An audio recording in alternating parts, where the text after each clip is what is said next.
सुबह से लेके शाम तक मेरा मेरा ध्यान करना, कुछ नहीं बोला। सिर्फ समझ दे दी कि जीवन कैसे जीने का। हमारे घर व्यवहार में माँ बाप और बच्चे के साथ कैसा व्यवहार करने का, वाइफ को अपने हस्बैंड के साथ कैसा व्यवहार करने का, हस्बैंड को वाइफ के साथ कैसा व्यवहार करने का, ये समझ है। एक अगर वो समझ हाथ में आ जाती है तो इधर धरती पे ही मोक्ष है। और हमारा जीवन यहाँ पर मोक्ष हो गया तो वो वाला मोक्ष तो ऑटोमेटिक मिलने वाला है। सबसे पहले यहाँ धरती पे हमारे घर व्यवहार में, परिवार में मोक्ष का अनुभव होना चाहिए। वो ज्ञान के सिवा नहीं होता है। तो एक बार ज्ञान मिल जाए तो आपको इस धरती पे, घर में, बाहर में, बाकी इस पांचवें आरे के अंदर कितने बड़े कष्ट है, कितने बड़े दुख है, किधर भी सुख जैसा अनुभव नहीं होता। हिसाब लेके पैदा होते हैं, फिर वो उसका एक दूसरे का हिसाब करते हैं। ऐसा करते करते करते अनंत जन्म गुजर गए, पर मोक्ष का कोई द्वार खुला नहीं। एक दूसरे को बोल चाल के, एक दूसरे को आरोप दे के, एक दूसरे के साथ नीचा गिरा के, और क्या है, उनको अहंकार को ठेस पहुंचती है। कोई किसी को कुछ बोलता है तो अहंकार को ठेस पहुंचती है, वो ठेस पहुंचती है, वो उसको रिटर्न में थैंक्स करते हैं। ज्ञान क्या बोलता है कि अगर आपने उसको वहां से आया, अब प्रसादी आ गई वाइफ के वहां से, या आज लॉटरी लगी, तो उसको जमा करो, वापस उसको नहीं करो। आप हम क्या करते हैं, वापस उधार कर देते हैं, तो फिर दूसरे जन्म में वो उधारी चुकाने को वापस आना पड़ता है। ये ज्ञान है, ये ज्ञान ऐसी समझ है कि आपको हर क्षण मोक्ष का अनुभव करवा सकती है। दादा ने एक वाक्य बहुत अच्छा बोला कि ये ज्ञान में अगर जो आ गया, ये समझ में जो अगर आ गया, तो उसको महावीर स्वामी जैसी समाधि रह सकती है। महावीर भगवान को कैसी समाधि रह सकती है, वैसी हम सबको समाधि रह सकती है अगर हम दादा के साइंस को समझे। दादा ने कैसा कंपैरिजन किया है, कोई मजाक नहीं है। महावीर भगवान तीर्थंकर भगवान थे, उनको कैसे समाधि रहती थी, उनको किसी को कोई उनको कुछ बोल के जाए, उनको अनार्य देश में जाना पड़ा, कितने तप करने पड़े, तो भी किसी को दोषित नहीं देखा, किसी को भी दोषित नहीं देखा। और उसको हर समय क्या उसको दिखाई दिया, ये मेरा हिसाब है, ये मेरा हिसाब है, मैंने उसको ऐसा हिसाब दिया था, इसलिए मुझे वो चुकता करना है। और उसको निर्दोष देख के उल्टा उसके लिए प्रार्थना की कि इसका कल्याण हो। ऐसा विज्ञान हमको दादाजी ने दिया है, तो हम वो विज्ञान घर में रखते, घर में उसको प्राप्त करके, घर में अनुभव करके हम मोक्ष का अनुभव कर सकते हैं। सिर्फ हमको क्या है कि हमको वो समझानी है कि भाई उसके अंदर भी वैसा भगवान बैठा है जैसा इनके अंदर भगवान बैठा है। जब तक हमारी ये दृष्टि बदलेगी नहीं कि ये मेरी वाइफ है बट रिलेटिव व्यू पॉइंट है, बट रियल में तो उसके अंदर भगवान है। हस्बैंड है तो रिलेटिव व्यू पॉइंट से हस्बैंड है, पर उनके अंदर रियल भगवान है। तो उसका हमको फाइल तरीके जो हमारे सब ये मेंबर्स आए हैं, वो हमारे चिकने हिसाब है, इसके लिए आए। आप देखोगे कि घर में अगर जो भी होगा ना हमारा हिसाब किताब, वो बाहर किसी दोस्त के साथ नहीं होगा, ऑफिस में इतना नहीं होगा। ऑफिस में और बाहर आप देखोगे तो कोई कुछ बोलेगा तो उसको इतना असर नहीं होएगा, बट वाइफ या हस्बैंड या बेटा अपने बाप को कुछ बोल देगा तो उसको बहुत असर हो जाएगा, क्योंकि उसका हिसाब है। तो ये हिसाब कैसे है, राग और द्वेष के हिसाब है। हमारे घर में ये सब लोग कौन इकट्ठे होते हैं, जिसके साथ बहुत राग हो वही हमारे घर में आते हैं, अथवा जिसके साथ बहुत द्वेष हो वही हमारे घर में आते हैं। तो ये तो राग द्वेष में से दादा ने हमको मुक्त कैसे करवाते हैं कि उसके अंदर शुद्धात्मा का पद देखने से राग द्वेष निकल जाता है। अभी इस भाव में क्या करने का होता है कि ये जितने भी राग द्वेष के जो संबंध है, मेरे को इनके साथ सब निकाल करने का है। अपने को हमारा ध्येय बदल जाता है। अभी हम दादाजी नहीं तो कितने सारे लोग थे हिंदुस्तान में दादा से मिलने को आए। जय सच्चिदानंद। कितने सारे लोग रोज दादा को मिलने को आते थे, रोज सभा बढ़ती थी ऐसी, रोज 100-200 लोग आते थे। तो जैसे आप नए आए तो सबसे पहले दादा क्या प्रश्न पूछते थे कि आपके जीवन का ध्येय क्या है, आप बताइए आपके जीवन का ध्येय क्या है। जीवन का ध्येय ये है कि मतलब भगवान की प्राप्ति हो या मोक्ष प्राप्ति हो, उसके लिए दूसरे को नहीं पहुंचाना। हाँ, दूसरे को ज़्यादा से पहुंचाने की कोशिश करें। पर दादा के हाजिरी में दादा आपने सही बोला, दादाजी की हाजिरी में 1000 लोगों लाखों लोग आए होंगे, किसी ने भी ऐसा जवाब नहीं दिया कि मेरा देह मोक्ष में जाने। सबसे पहले क्या बोलेंगे कि मैं अभी पढ़ रहा हूँ, तो मैं पढ़ाई करके फिर मैं स्टडी करूँगा, स्टडी करके मैं डॉक्टर बनूँगा, डॉक्टर बनने के बाद मैं फिर पूरी डिस्पेंसरी खोलूँगा, उसके बाद फिर मैं शादी करूँगा, शादी करने के बाद फिर मेरे बच्चे होंगे, उसको मैं पढ़ाऊँगा, फिर एक दिन दादा दादी हो जाऊँगा, सास ससुर बन जाऊँगा, सब बन के फिर दादा ने एंड में सबसे पूछते कि एंड में क्या, तो बोला फिर तो मैं मर जाऊँगा। भाई तो ये आपका जीवन का ध्येय है। ऐसा इतना मनुष्य अवतार जो हमको खास मिला है, बार बार नहीं मिलता वो, ऐसा मिलता नहीं है। कितनी इस मनुष्य अवतार के लिए तो देवी देवता तरसते रहते हैं कि हमारा कब ये अवतार, तो हम ज्ञानी पुरुष की बात सुन के मोक्ष जाएंगे। तो आपका ये और कुछ दिखाई भी नहीं देता है। मैं बिजनेस करूंगा, बिजनेस पैसे कमाऊंगा, बच्चों को बहुत आगे लेके जाऊंगा, उनको पढ़ाऊंगा, उनको ये करूंगा, पर एंड में क्या, उसका फाइनल डेस्टिनेशन क्या है, मर जाना है। और फिर इस जीवन के अंदर जो एक दूसरे के साथ टकराव किया और उसके साथ इतना बड़ा इनाम अपने साथ लेके जाने का, फिर दूसरे जन्म में फिर से उनके साथ आके फिर से जीवन जीने का है। ऐसा करते करते लाखों अवतार चले गए, पर मोक्ष का कनेक्शन आज तक नहीं मिला। वो दादा ने साइंस खुली की कि आप कैसे मोक्ष जा सकते हो। दादा ने कुछ भी कोई ये वो नहीं किया है, कुछ भी ऐसा बंधन नहीं रखा है, आप ऐसे कपड़े पहन के आना या ऐसे आके बैठना, आप ऐसे बैठो तो ऐसे क्यों बैठे हो, नो लॉ इज लॉ। उधर सिर्फ एक ही ध्येय है कि आपके मन वचन का ऐसे किसी जीव को दुख ना हो। दादा की जो आज्ञा मिली है वो पालन करो। फिर दादा बोलते हैं मैं आपको गारंटी देता हूं, मैं आपको 1-2 सीधा मोक्ष चलेगा। किसी के ज्ञानी पुरुष की आज्ञा में आप रहे ना, तो मैं आपको गारंटी देता हूं 1-2 अवतार, नहीं तो लाखों अवतार में मोक्ष नहीं है। अगर आपको कनेक्शन नहीं मिले तो लाखों अवतार में मोक्ष नहीं है। तो दादा बोलते थे जिनको भी दादा का साइंस समझने का मौका मिला है वो सब लोग पुण्यशाली लोग हैं। इतने लाख अबज की जो बस्ती है उसके अंदर कितने लोगों को ये समझ है कि मुझे कहाँ जाना है। ध्येय तो बनाना पड़ेगा, जब जाके आप बनाना नहीं होगा। बने अपना ध्येय नक्की होना ये जरूर थोड़ी मनुष्य ने मिलेगी, अपना कौन सी मिलेगी, तब घिसते रहो फिर उसमें क्या सकते हो। अनंत अवतार इसमें चले गए, अनंत अवतार, पर हमको अपना ध्येय नहीं मिला, हमारी डेस्टिनेशन नहीं मिली, हमारी समझ नहीं मिली। तो हमको क्या करना है कि ये समझ को समझ करने का। ज्ञानियों ने क्या किया, समझ करके पूरा विज्ञान को प्राप्त किया। और दादा भगवान कैसे थे, उनको एक पल भी वो इस ध्येय में नहीं आते थे, कंप्लीट सेपरेशन। ऐसा अनुभव हम सबको करवाया है। ये ज्ञान की समझ मिलने के बाद हमारा ये शरीर काम करता है, से वो हमको क्या लगता है कि इसको बोला ना, तो पड़ोसी है, पड़ोसी को कोई गाली दे, उधर दोनों जने लड़ते हो पड़ोस में और हम घर में बैठे हो तो हमको असर होगा। हम क्या बोलेंगे, वो जाने में हमारा क्या है, वो आपस में लड़ते हमारा क्या है। ऐसा सेपरेशन का अनुभव करवाया है। ये तो हमारा पड़ोसी है, इसको पड़ोसी बोला दादा ने, नेबर, फर्स्ट नेबर। उसके साथ जो भी होता है हम उसको बोलते रहते, ये तेरा हिसाब है।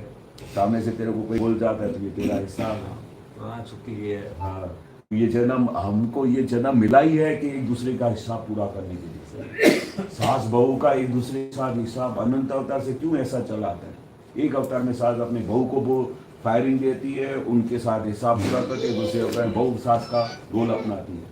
तो ये पूरा नहीं होता है। पर ज्ञान की समझ से वो सास को नहीं दिखाई देती है, वो उसको सास के अंदर बैठे हुए भगवान दिखाई देता है, और सास को अपनी बहू के अंदर भगवान दिखाई देती है। तो ये समझ की बहुत बड़ी शक्ति है। एक समझ ही है जो आपको मोक्ष लेके जा सकती है। तो दादा भगवान ने हमको ये जो समझ दी है, इसको अपने को यूज़ करने का, उसको वापरने का है।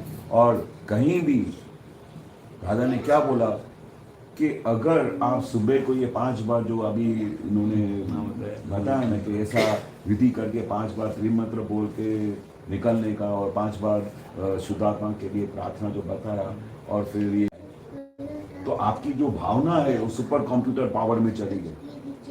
फिर वहां से दादा की शक्ति आएगी, सब आपको ब्लेसिंग आएगी, वो आपका पूरे घर के अंदर अपने अनजाने में सबको सुखी देना शुरू हो जाएगा। फिर आगे एक स्टेप दादा बहुत बोलते हैं कि इतना भावना करने के बाद फिर भी आप आगे निकले और किसी की प्रकार से आपके मन वचन का से किसी जीव को दुख हो गया तो उसकी आप चिंता मत करो, उसकी गारंटी मैं लेता हूँ, क्योंकि मुझे पता है किस कारण की वजह से वो आपसे ऐसा बर्ताव हो गया। वो साइंस तो बहुत डेप्थ वाली है, वो मैं जानता हूँ, आप उसकी चिंता मत करो, पर आप अपनी भावना रोज चालू रखो। उसके बाद भी हो जाता है तो उसके बाद उसके अंदर बैठे हुए भगवान से माफी मांगो, बस इतना ही है। भले हो जाता हो उसकी चिंता मत करो, पर ये भावना को बंद मत करो। कितने लोग ऐसा बोलते हैं मैं ये रोज प्रार्थना करके निकलता हूँ और फिर बाहर जाता हूँ तो फिर से वो मेरे से दुख दिया जाता है।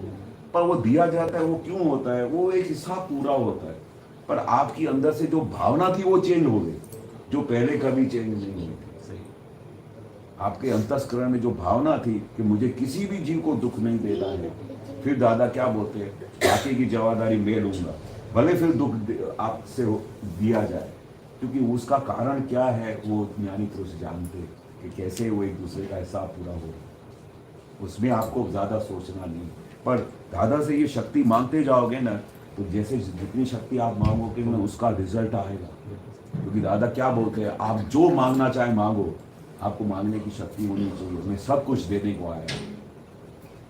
और सबसे बड़ी बात क्या बोली कि ज्ञानी पुरुष चाहे सो कर सकते हैं। अगर एक बात इतनी भी समझ में आ जाए ना कि दादा ने क्या बोला है कि ज्ञानी पुरुष चाहे सो कर सकते हैं, तो हम तो उनसे क्या नहीं मांग सकते। हम कितनी बार तो रोते थे सब आपता पुत्र कि भाई दादाजी जब हमारे पास थे तो हम दादाजी से कभी कुछ मांगा नहीं कि मुझे ऐसा ज्ञान दो कि मुझे केवल ज्ञान प्रकट हो जाए, ऐसा कुछ मांगने। हम ज्ञानी पुरुष को मिलते ही इतने खुश हो गए कि हमारे अंदर इतनी शांति हो गई कि हम सब भूल गए क्या मांग। हाँ, और दादा बोलते हैं कि ज्ञानी पुरुष चाहे सो कर सकते हैं। आपसे वो मांगा होगा तो आपको मैं केवल ज्ञान भी दे दूँ, केवल ज्ञान का अनुभव दे देता। अभी तो खाली हमको इफेक्ट वो ज्ञानी पुरुष ने दिया है, स्पष्ट वेदन दिया है। नहीं तो स्पष्ट वेदन क्या होता है कि आर पार देख सकते हो, शुद्धात्मा देख सकते हो, आप ये इस 5 नंबर से कंप्लीट सेपरेट रह सकते हो। ऐसे ज्ञानी पुरुष का हमारा दर्शन हुआ है, तो हमको क्या करना चाहिए, ऐसे ज्ञानी पुरुष का जो हमारा कनेक्शन है उसका लाभ लेना चाहिए। इसलिए दादा बार बार क्या बोलते थे, काम निकाल लो, काम निकाल लो। ऐसा नहीं बोलते कि काम निकाल लो। कोई बड़ा डॉक्टर आ गया हो तो डॉक्टर से मिलने के बाद सब पास में बोलते हैं कि आपका फ्रेंड है, काम निकाल लो, नहीं तो ऐसा डॉक्टर फिर नहीं मिलेगा, ऐसे फ्रेंडशिप कर लो। इसलिए ज्ञानी पुरुष हमको ऐसे मिले हैं कि हमारा काम निकाल लो, कैसे भी करके हमारे अंदर एक नक्की हो जाना चाहिए कि मेरा ध्येय क्या है। मेरा ध्येय सिर्फ ये घर व्यवहार, तो ये तो ऑटोमेटिक चलता ही रहता है।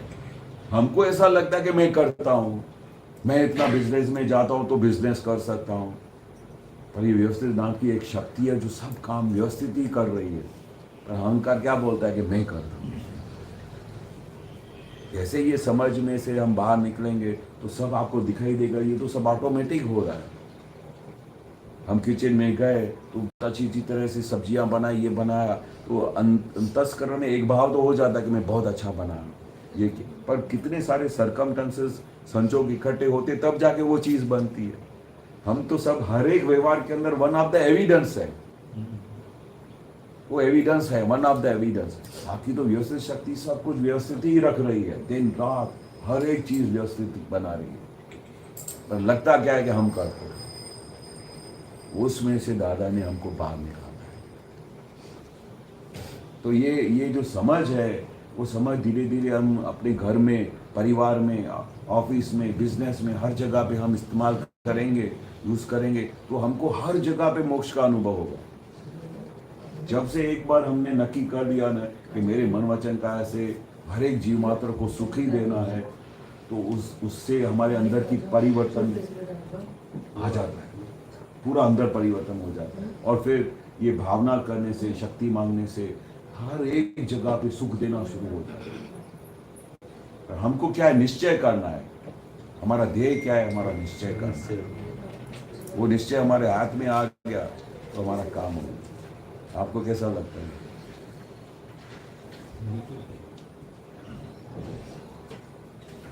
ख्याल है ये तो वो आत्मा की जो पहचान है ना, हमको इससे सेपरेशन में लेके जाती है। वो सेपरेशन में धीरे धीरे धीरे बढ़ती जाएगी, और जितना भी हम अपने स्व के अंदर रहेंगे उतना हमारा सुख बढ़ता जाएगा। दादा क्या बताते हैं कि हमको सुख कैसा है, और ये संसार के सुख सब कैसे है, परमानेंट है नहीं, विनाशी।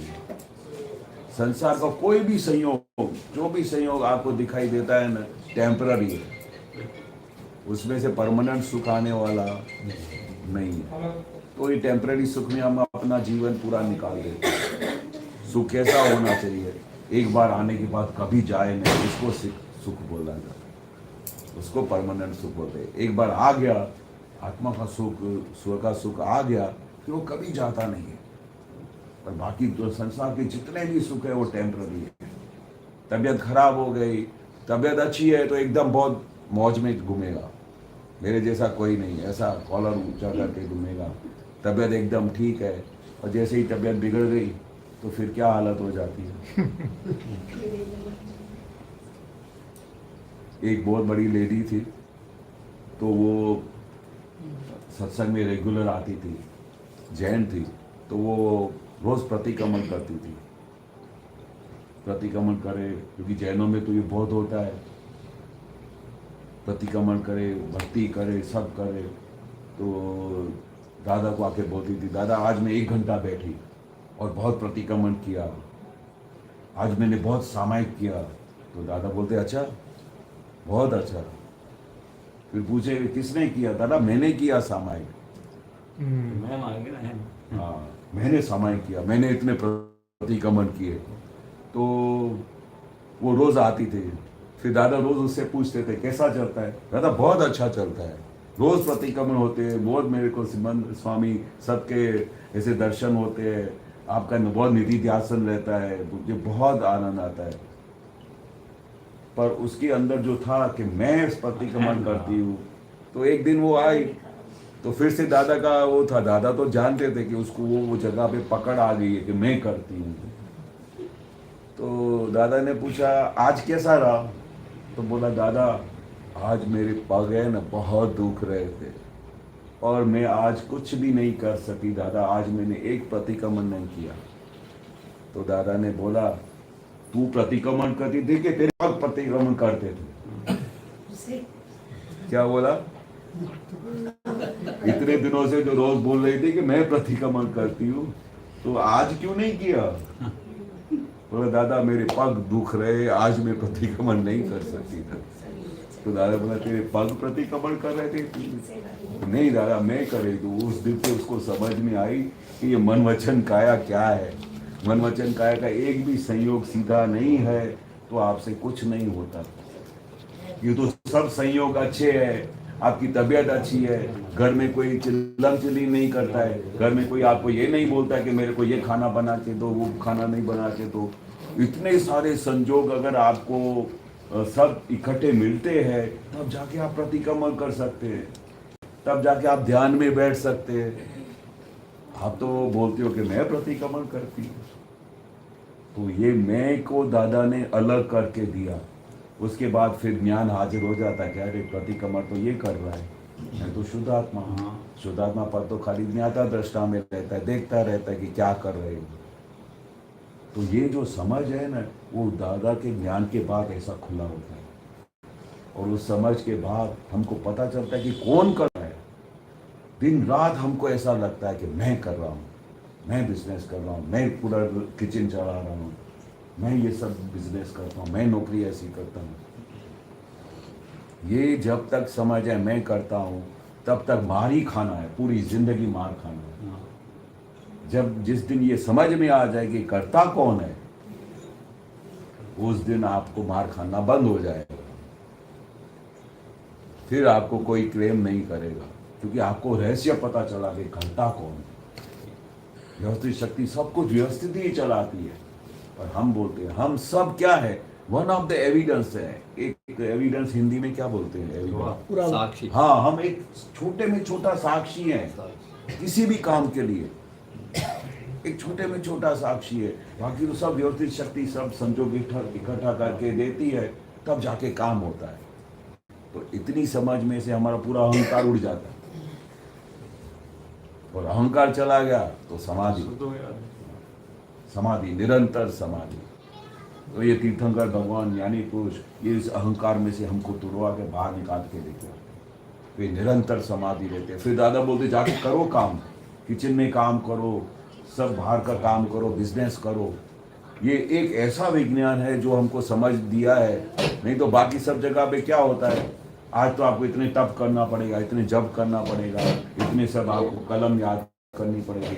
तो दादा बोले सबको इतना बोलूं कि इतने जप तप करने पड़ेंगे तो इस रूम में एक भी आदमी नहीं रहेगा, सब लोग भाग जाएंगे,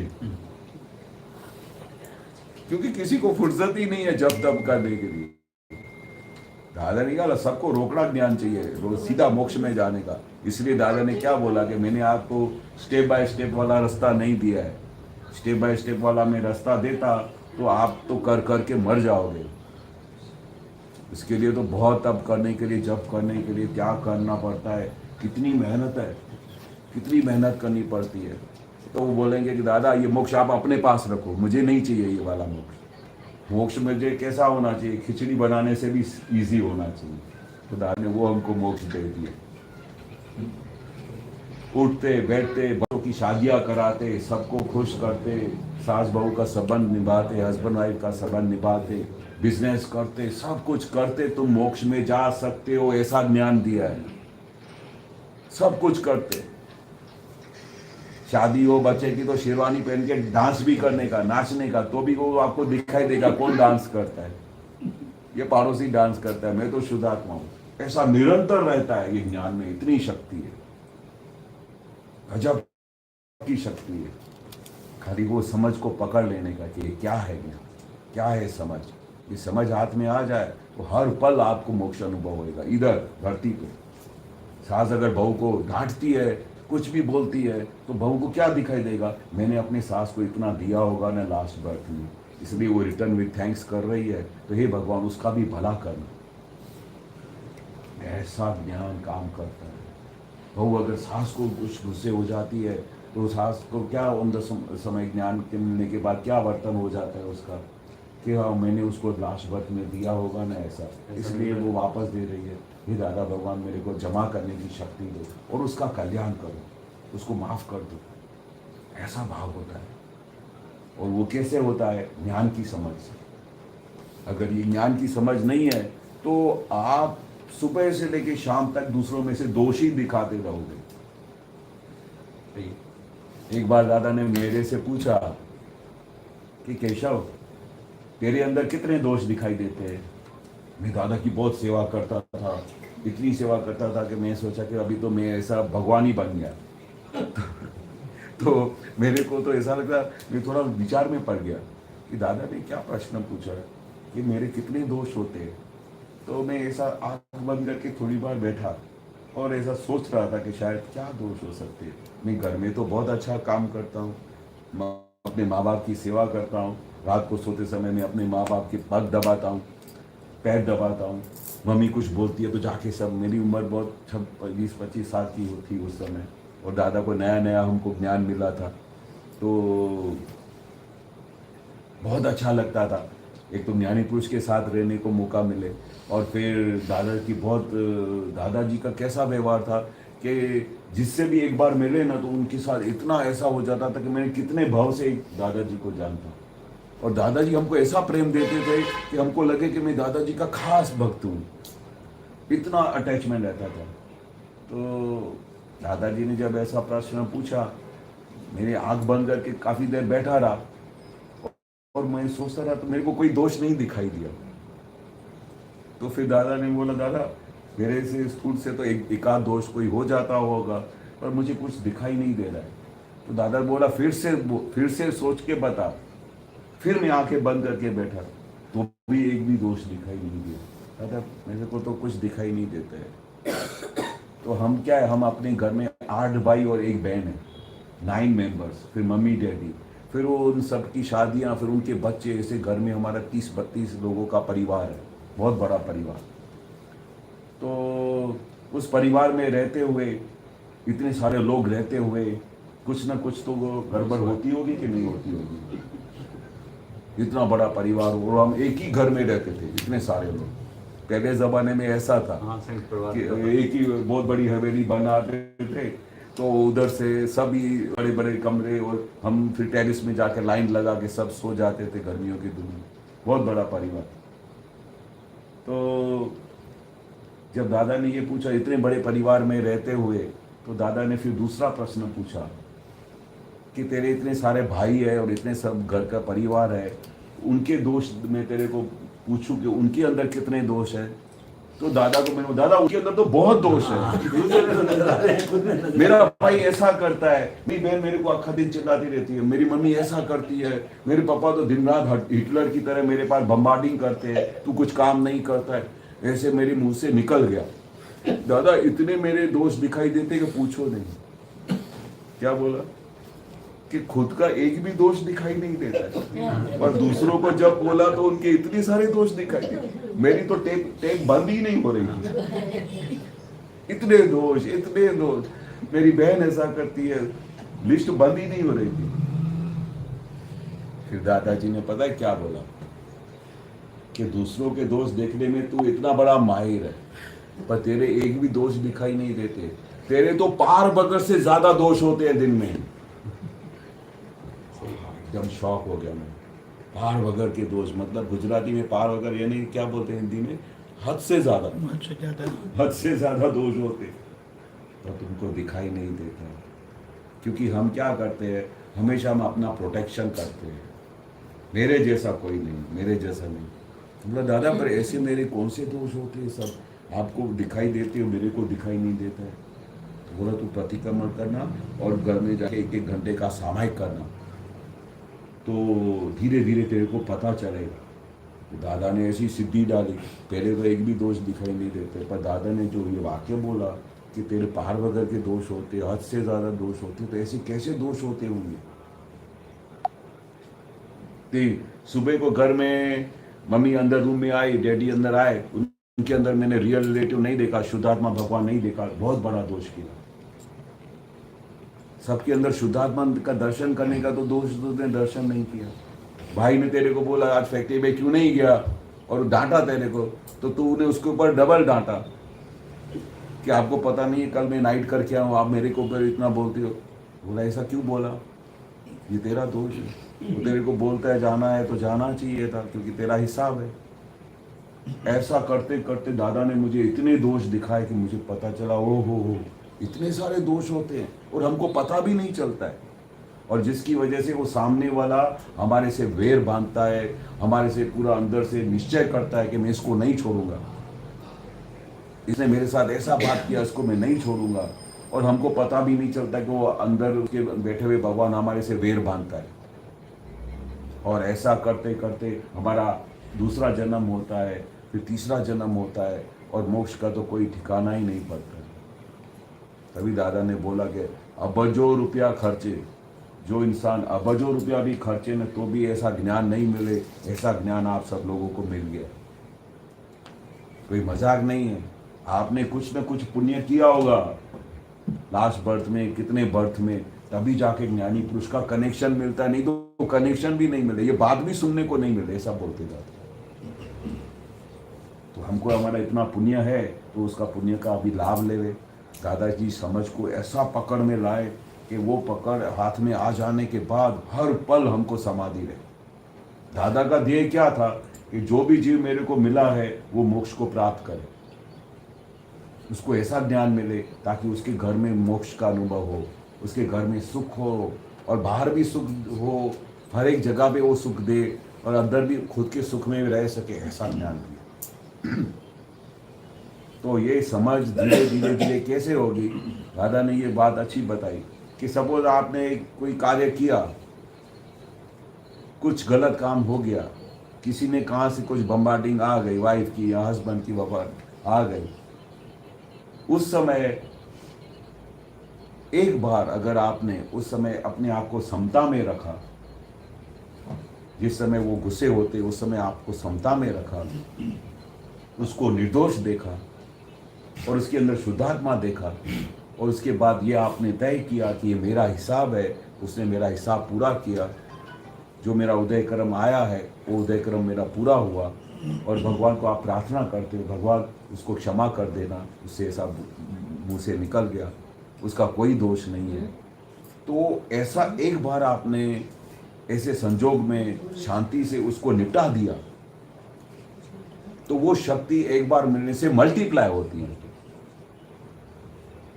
2 आखे दिन के अंदर ऐसे संजोग आ गए जिस समय आपने समता में रहे, और उस समता में रहने के बाद उसका आपने बहुत अच्छी तरह से निकाल किया, और उसके अंदर आप गुस्से नहीं हुए, उसके अंदर शुद्धात्मा देखा और उसके लिए प्रार्थना भी की कि उसका अच्छा हो और मेरा हिसाब पूरा हो गया, वो अंदर खुशी मिले आपको। ऐसा आपने ऐसे दिन में 2 बार ऐसे संजोग में किया तो 4 गुनी उसकी शक्ति बढ़ जाएगी।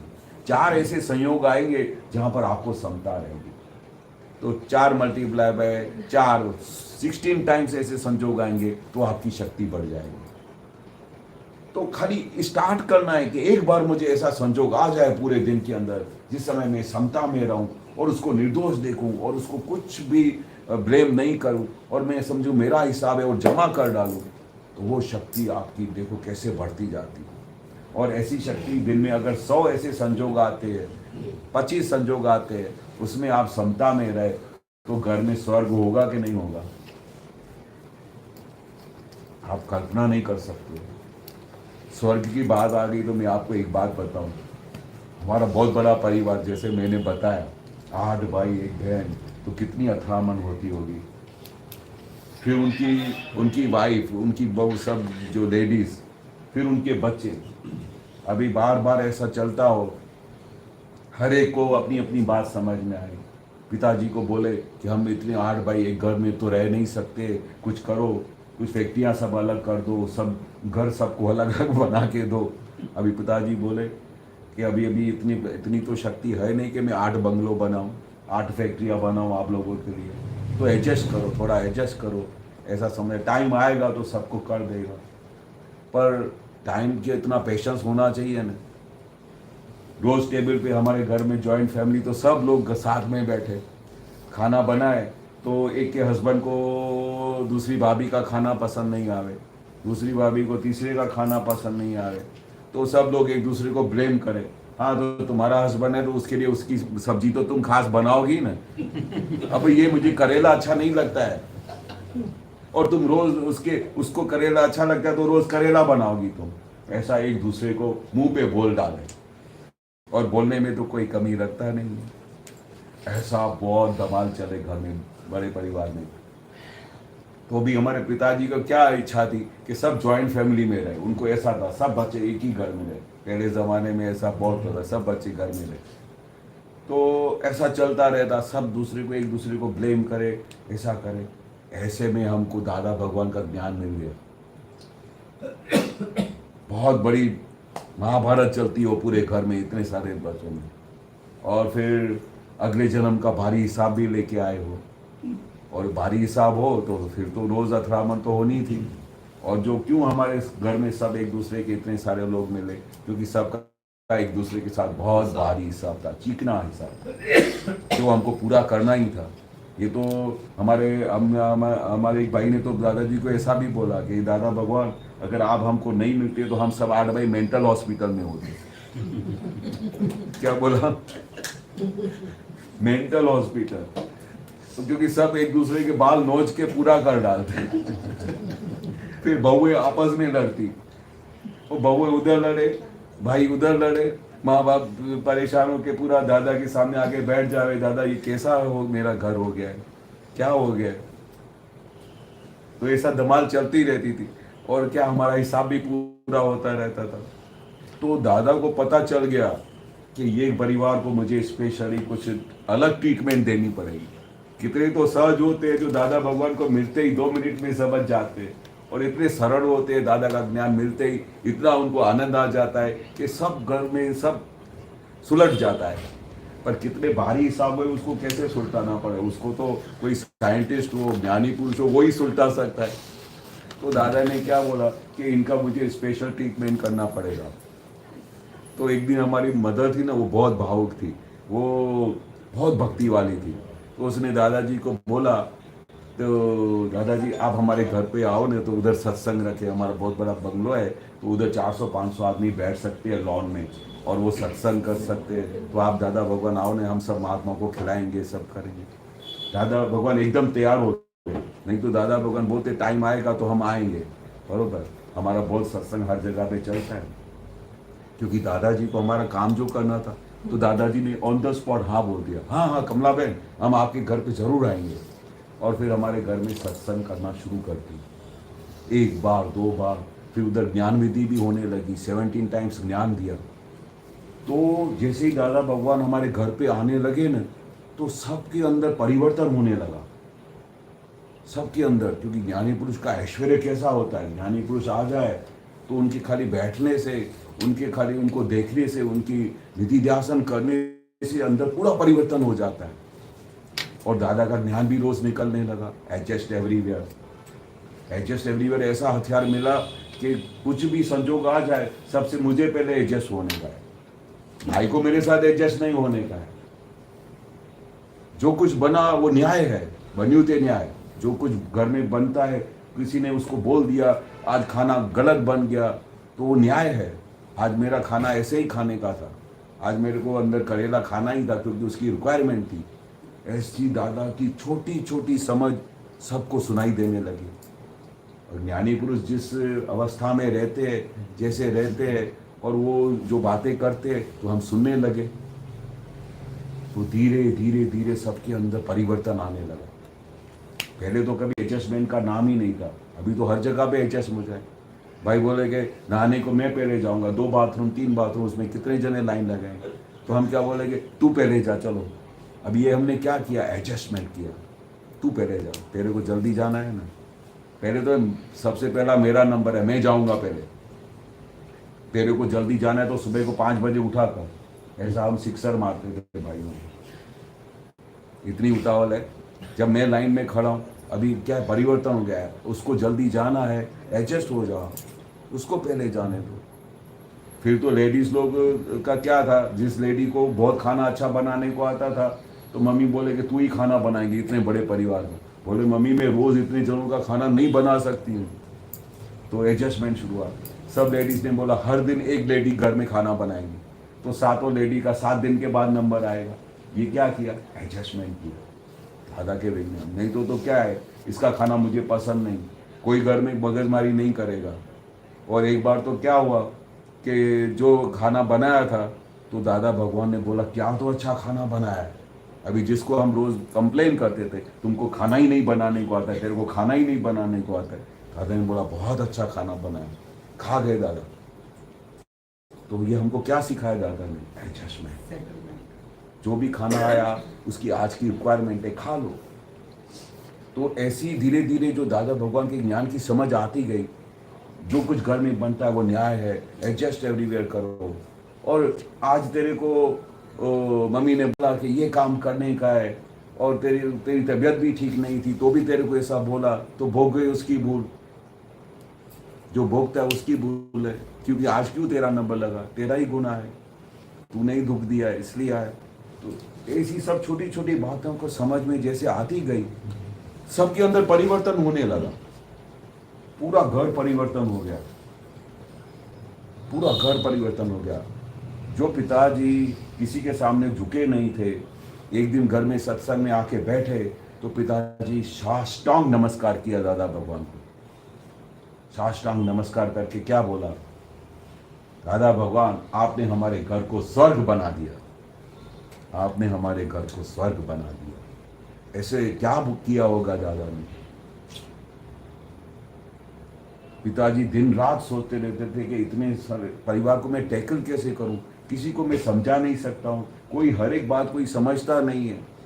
तो बोले ये ज्ञानी पुरुष के सिवा इनको कोई समझा नहीं सकता था।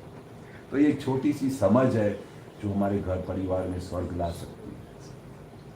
इतनी एडजस्टमेंट अगर आ जाए तो आप इमेजिन करो कि स्वर्ग हो सकता है, अपने को स्वर्ग करने का है। ये दादा का ध्येय था कि हर किसी व्यक्ति के पास जब भी कोई सत्संग में आए तो पहला बात कैसा पूछते थे कि आपका संबंध कैसा चलता है, बच्चे सब बातें आपकी मानते हैं, घर में सब कैसा व्यवहार चलता है। तो दादाजी के सामने तो सब खुली किताब थे, सब खुला कर देते थे। दादा वो तो मेरे साथ ऐसे बात करती है ना जैसे कि मैं इस घर का नौकर हूँ, क्या से क्या बोल देते थे। दादा उसको टैकल करने को आता नहीं, वाइफ के साथ ऐसे बात किया जाता है, ऐसा व्यवहार करते, ऐसा खुले आम दादा के सामने बात करते। तो दादा क्या बोलते थे, जब तक घर व्यवहार अच्छा नहीं होएगा तो आत्मा को कब प्राप्त करेगा। सबसे पहले तो घर का व्यवहार ठीक होना चाहिए, जिसको व्यवहार बोलता है। जब व्यवहार ठीक हो जाएगा उसके बाद निश्चय शुरू होता है, तभी फिर आत्मा की बात समझ में आएगी। जब एक बार बोलेगा कि तेरे में अक्ल नहीं है तो उसको आखिर रात नींद नहीं आएगी, तो आत्मा कहाँ से याद रहेगी कि मैं कौन हूँ। तो दादा का फर्स्ट स्टेप क्या था, व्यवहार ठीक करो। घर का व्यवहार ठीक हो गया तो निश्चय भगवान आपको ऑटोमेटिक मिल जाएगा। जिसका व्यवहार सुधर गया उसको भगवान की प्राप्ति हो गई, समझो। तो हमको सबसे पहले कहाँ पर नजर रखेंगे, हमारा व्यवहार कैसा होना चाहिए। हमारा व्यवहार आदर्श व्यवहार होना चाहिए। आदर्श व्यवहार कोई उंगली नहीं था, ऐसा उंगली नहीं करेगा आप ऐसा करते हो, आपके बोलने की तमीज नहीं है, आपका स्वभाव गंदा है, आप ऐसा करते हो। जो ब्लेम करता है उसको व्यवहार करने को आता नहीं है। कोई भी आंखें हमारे तरफ उठनी नहीं चाहिए तो समझना कि हमारा व्यवहार सही है। तो दादा क्या बोलते हैं कि हमारा व्यवहार सुधर गया, उसका निश्चय सुधर गया, उसको समझो भगवान की प्राप्ति और इजी हो जाएगी, मोक्ष उसके नजदीक आ जाएगा। और फिर उसको व्यवहार सुंदर हो गया, घर में एक दूसरे का नजरिया बदल गया, शुद्धात्मा का दृष्टि आ गया, घर में स्वर्ग हो गया। तो उसके बाद रहता क्या है, शुद्धात्मा रहता है। फिर तो निरंतर समाधि में रहता है अपने अंदर आत्मा में, जो परमानेंट सुख है, जो एक बार आने के बाद कभी जाता नहीं है। ऐसे सुख में हमको रहने का है। सही है, आपको क्या लगता है। वो दादा की दृष्टि एक ही चीज पे थी, व्यवहार अच्छा करो, व्यवहार आदर्श रखो। व्यवहार आदर्श होगा तो उस समय आपको उस आदर्श व्यवहार में सबसे पहला स्टेप क्या होता है, उसके अंदर शुद्धात्मा दिखाई दिया तो आदर्श व्यवहार वहां से ही शुरू हो जाता है। संबंध बाय रिलेटिव व्यू पॉइंट के, जितने भी संसार में संबंध है वो रिलेटिव व्यू पॉइंट के।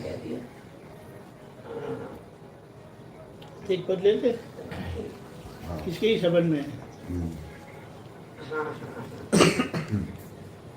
उठो जागो दौड़ो पकड़ो, उठो जागो दौड़ो पकड़ो, अक्रम गाड़ी आई है, अक्रम गाड़ी आई है। रिजर्वेशन हो या ना हो, रिजर्वेशन हो या ना हो, अंतिम सुख को लाई है, अंतिम सुख को लाई है। उठो जागो दौड़ो पकड़ो, उठो जागो दौड़ो पकड़ो, अक्रम गाड़ी आई है, अक्रम गाड़ी आई है। रिजर्वेशन हो या ना हो, रिजर्वेशन हो या ना हो, अंतिम सुख को लाई है, अंतिम सुख को लाई है। नहीं रुकेंगे नहीं रुकेंगे,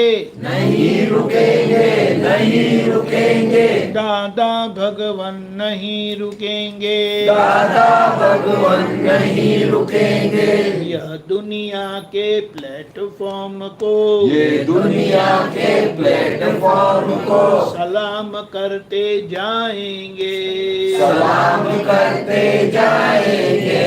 धर्म करम की रगड़ा पैटिस, धर्म करम की रगड़ा पैटिस, घर घर झगड़ा दरिया खारा, घर घर झगड़ा दरिया खारा, ये है टेंशन का भारा, सर पे है टेंशन का भारा। खाना पीना और झगड़ना, खाना पीना और झगड़ना, पैसा पत्नी घर का गुरु, पैसा पत्नी घर का गुरु। घर में नाश्ता करता मानव, घर में नाश्ता करता मानव। बात बात में हो जाए शुरू, बात बात में हो जाए शुरू। हर एक घर की दुख कहानी, हर एक घर की दुख कहानी। हरदम होली पत्थर फाड़ी, हरदम होली पत्थर फाड़ी। सबको छोड़ो मारो गोली, सबको छोड़ो मारो गोली। पकड़ो पकड़ो मोक्षक गाड़ी, पकड़ो पकड़ो मोक्षक गाड़ी। बहुत गई अब रह गई थोड़ी, बहुत गई अब रह गई थोड़ी। स्त्री पुरुष युगल जोड़ी, स्त्री पुरुष युगल जोड़ी। भेजा फोड़ी झंझट खोटी, बेजा फोड़ी झंझट खोटी। मारा मारी करके सॉरी, मारा मारी करके सॉरी। रोके टोके जेठ युग में, रोके टोके जेठ युग में। गाड़ी सुपर फास्ट है, गाड़ी सुपर फास्ट है। टोपी वाले सुपर ह्यूमन, टोपी वाले सुपर ह्यूमन। मुक्ति के सम्राट है, मुक्ति के सम्राट है। सवाल करते जवाब हाजिर, सवाल करते जवाब हाजिर। केवल ज्ञानी सबके हैं, केवल ज्ञानी सबके हैं। हिंदू मुस्लिम इंडिया फॉरेन, हिंदू मुस्लिम इंडिया फॉरेन। सबको अपने लगते हैं, सबको अपने लगते हैं। गाड़ी चलती दो पट्टी पर, गाड़ी चलती दो पटरी पर। निश्चय और व्यवहार की, निश्चय और व्यवहार की। अक्रम ज्ञानी को ग्रीन सिग्नल, अक्रम ज्ञानी को ग्रीन सिग्नल। मौलिकता भगवान की, मौलिकता भगवान की। नहीं मिलेंगे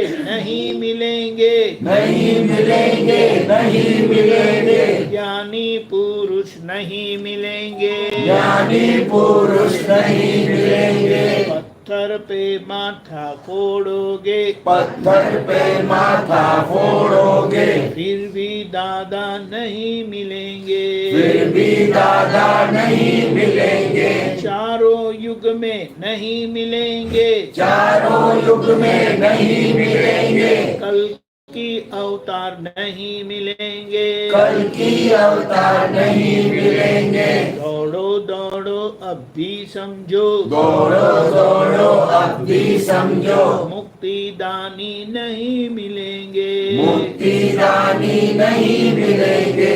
वंदन करके कह दो उनको, वंदन करके कह दो उनको। मैं बुद्धू हूँ कुछ ना जानू, मैं बुद्धू हूँ कुछ ना जानू। वंदन करके कह दो उनको, वंदन करके कह दो उनको। मैं बुद्धू हूँ कुछ ना जानू, मैं बुद्धू हूँ कुछ ना जानू। मेरी झोली ज्ञान से भर दो, मेरी झोली ज्ञान से भर दो। जीते जी मैं मुक्ति पाऊं, जीते जी मैं मुक्ति पाऊं। मेरी झोली ज्ञान से भर दो, मेरी झोली ज्ञान से भर दो। जीते जी मैं मुक्ति पाऊं, जीते जी मैं मुक्ति पाऊं। नरसी मीरा अखा कबीर जी, नरसी मीरा अखा कबीर जी। यह गाड़ी में बैठे हैं, यह गाड़ी में बैठे हैं। नरसी मीरा अखा कबीर जी, नरसी मीरा अखा कबीर जी। यह गाड़ी में बैठे हैं, यह गाड़ी में बैठे हैं। हम तो खुदा बख्श है दादा, हम तो खुदा बख्श है दादा। चरणों में सिट कर लेंगे, चरणों में सिट कर लेंगे। हम तो खुदा बख्श है दादा, हम तो खुदा बख्श है दादा।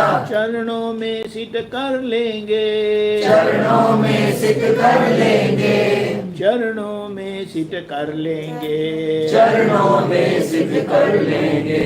उठो जागो दौड़ो पकड़ो, उठो जागो दौड़ो पकड़ो, अक्रम गाड़ी आई है, अक्रम गाड़ी आई है। रिजर्वेशन हो या ना हो, रिजर्वेशन हो या ना हो, अंतिम सुख को लाई है, अंतिम सुख को लाई है, अंतिम सुख को लाई है, अंतिम सुख को लाई है।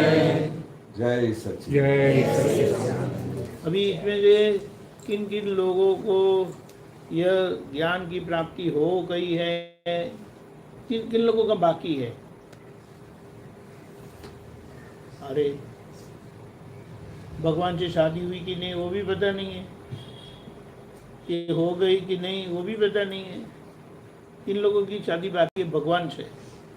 अब ऐसे तो कैसे पता लग सकता है? हाँ ऐसे तो कैसे पता लग सकता है? अरे वाह, खाना खाते तो पता चलता है। वहाँ खाना खाते तो पता चलता है, फिर ये क्यों नहीं पता चलता है? बोलिए। चलो किसको मिल चुका है वो तो बताइए। अच्छा देखो ये अभी हाथ ऐसे ऐसे देखो पूरा ऐसा ऐसा करके उसको तो यंग है तो ऐसा पूरा उठाना चाहिए। दोनों उठा हाँ बोलिए। क्या प्रोफेसर साहब आपने क्यों हाथ नहीं उठाया? हाँ आपने हाथ क्यों नहीं उठाया ऐसा करके? मेरी समझ में ही नहीं आया आपके। अरे जिसको ज्ञान मिला है करके ज्ञान जो विधि हुई है।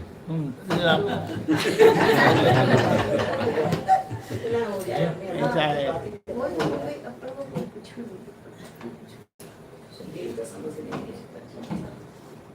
देखो अभी तो हम कितने 15 तारीख तक है, तो अगर किसी की भावना हो जाए कि भगवान को जान ले, जिनको नहीं मिला है वो भगवान की पहचान कर ले, भगवान से शादी कर ले, तो हो सकता है। फिर आपको सोचना है, तैयारी आपकी है। ख्याल में आया? और ये हमारी शादी में कोई रुकावट नहीं आए, इसलिए हम भावना करते हैं कि सबको वो ये भगवान के साथ शादी हो जाए। भगवान के साथ शादी हो गई फिर क्या है, फिर कोई झंझट ही नहीं रहती। तो इसके लिए अभी ये हम कीर्तन भक्ति बुलाते हैं। आप बोलिएगा पीछे पीछे।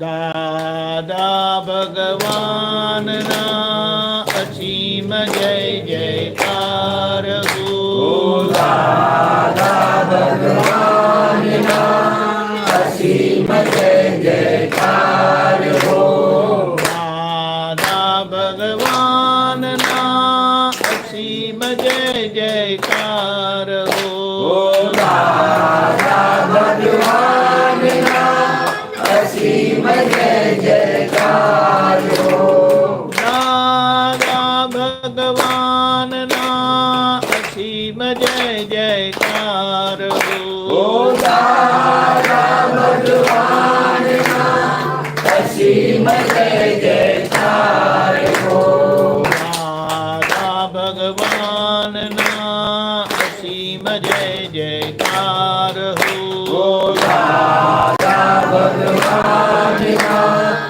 असीम जय जयकार हो,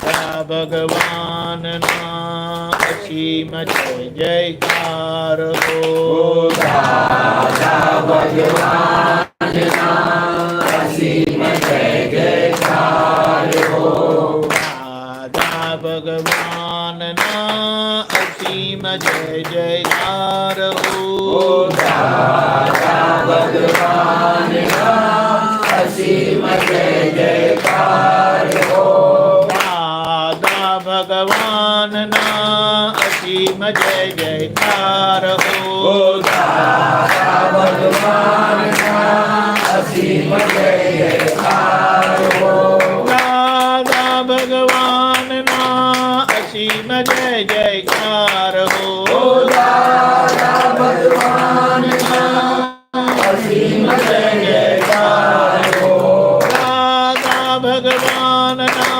असीम जय जयकार हो, दादा भगवान ना असीम जय जयकार हो।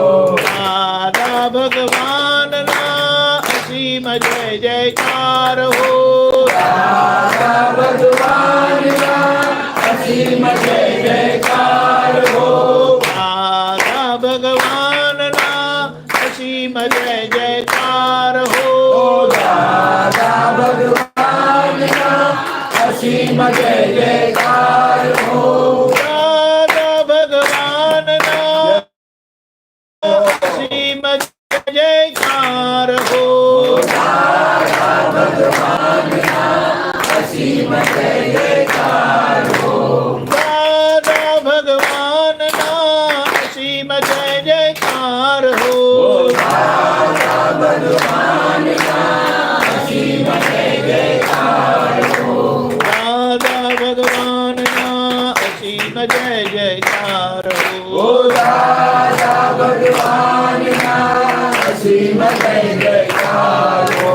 दादा भगवान ना असीम जय जयकार हो। दादा भगवान ना असीम जय जयकार हो। दादा भगवान ना असीम जय जयकार हो। दादा भगवान ना असीम जय जयकार हो। दादा भगवान ना असीम जय जयकार हो। दादा भगवान ना असीम जय जयकार हो। जय सच्चिदानंद। संत पुरुषों का योग बल। सत्पुरुषों का योग बल। संत पुरुषों का योग बल। पुरुषों का योग बल। सत पुरुषों का योग बल। सत्पुरुषों का योग बल। और प्रगट ज्ञानी पुरुष दादा भगवान का योग बल। और प्रगट ज्ञानी पुरुष दादा भगवान का योग बल। समस्त विश्व के जीव मात्र का समस्त विश्व के जीव मात्र का कल्याण करे, कल्याण करे, कल्याण करे। कल्याण करे, कल्याण करे, कल्याण करे। और कल्याण के निमित्त बनने की और कल्याण के निमित्त बनने की हमें परम शक्ति दे, शक्ति दे, शक्ति दे। हमें परम शक्ति दे, शक्ति दे, शक्ति दे। जय सच्चिदानंद। जय सच्चिदानंद जय सच्चिदानंद। जय सच्चिदानंद। जय सतो। जय सच्चिदानंद। जय सच्चिदानंद। जय जय सच्चिदानंद। कल सुबह 11 बजे भी यहीं पे ही है जो सत्संग में आए। हाँ। यहीं पर है 11 से 1 कल।